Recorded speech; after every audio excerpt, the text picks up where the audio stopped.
Hi guys, welcome back to my yet another new video. तो आज मैं आप सबके सामने एक ऐसा केस लाई हूँ जो एज अ लॉ स्टूडेंट आप लोगों को तो पता होना ही होना चाहिए। तो चलिए केस को स्टार्ट करते हैं। एक घर, एक बच्ची और एक ऐसा राज जिसे इंडिया आज तक कभी नहीं भूल पाया।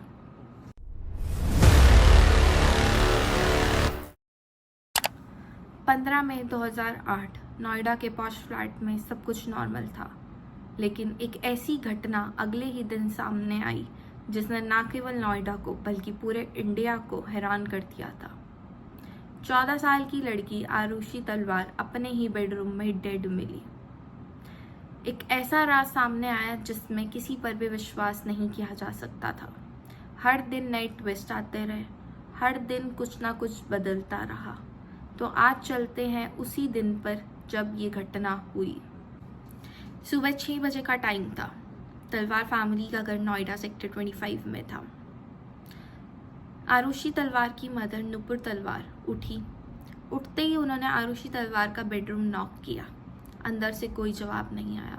वो थोड़ा टेंशन में आ गई। उन्होंने जैसे तैसे करके दरवाज़ा खोला और जैसे ही दरवाज़ा खुला एक ऐसी आवाज़ उनके गले से निकली जो आज भी उनके घर में गूंज रही होगी।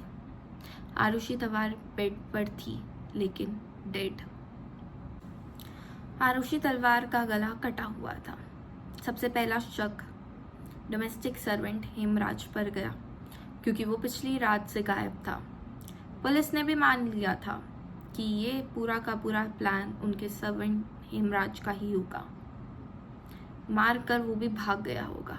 मीडिया ने हेडलाइन दी उसी टाइम ही, डेंटिस्ट कपल की बेटी का कत्ल, सर्वेंट पर शक। लेकिन अभी भी इस कहानी में ट्विस्ट है। नेक्स्ट डे 16 मई को उनकी टेरेस से बहुत ज़्यादा बदबू आई। पुलिस टेरेस पर गई। उन्होंने जाकर गेट खोला और गेट खोलते ही सामने दिखता है हेमराज की डेड बॉडी। बिल्कुल सेम उसी तरीके से उसका गला कटा हुआ मिला जैसे आरुषि का गला कटा हुआ था। हेमराज का भी बिल्कुल सेम वैसे ही गला कटा हुआ मिला। मतलब जिस पर शक था उसी का ही गला कटा हुआ अगले दिन मिला। अब सबका डाउट आने लगा कि अगर हेमराज ने नहीं मारा तो किसने मारा आरुषि को।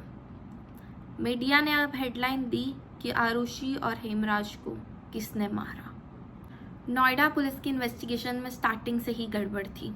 उन्होंने मीडिया के सामने बताया कि शायद आरुषि और हेमराज को उनके पेरेंट्स ने कुछ गलत करते हुए देख लिया होगा, तभी उन्होंने ही उसे मार दिया होगा।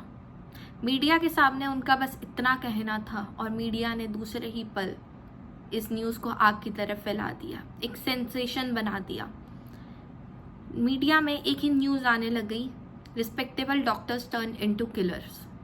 लेकिन इसका कोई फोरेंसिक प्रूफ, कोई स्ट्रॉन्ग एविडेंस कुछ भी नहीं मिला।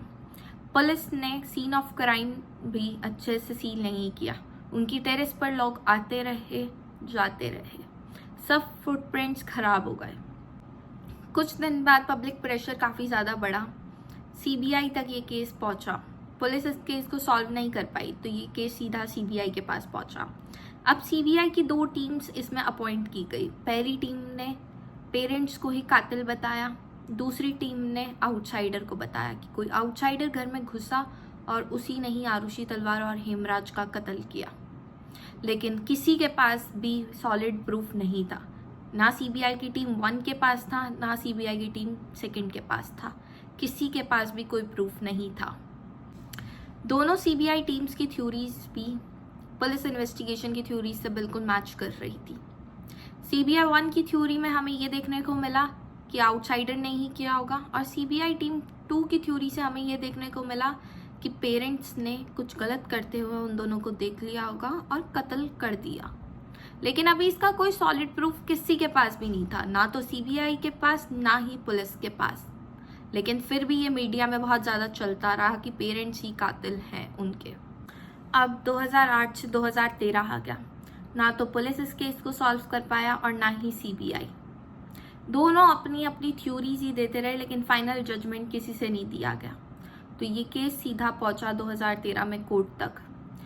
जज ने सर्कमस्टांशियल सब्सटेंसेस के बेसिस पर नुपुर तलवार और राजेश तलवार को उम्र कैद सुनाई। मीडिया ने बोला जस्टिस फॉर आरुषि।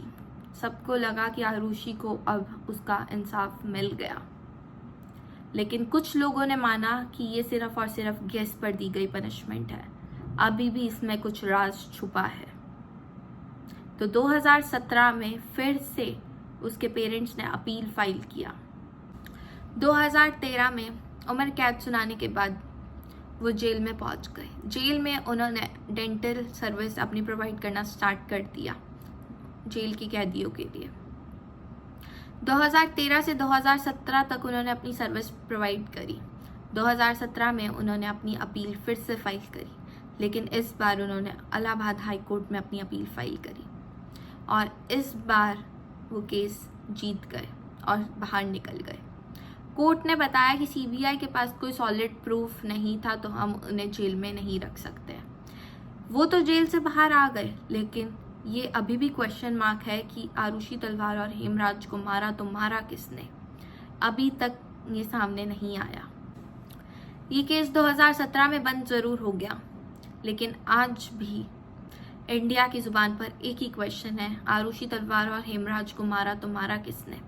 क्या उनके पेरेंट्स ने ही मारा या आउटसाइडर ने मारा? आज तक इसका कोई सॉलिड प्रूफ सामने नहीं आया है।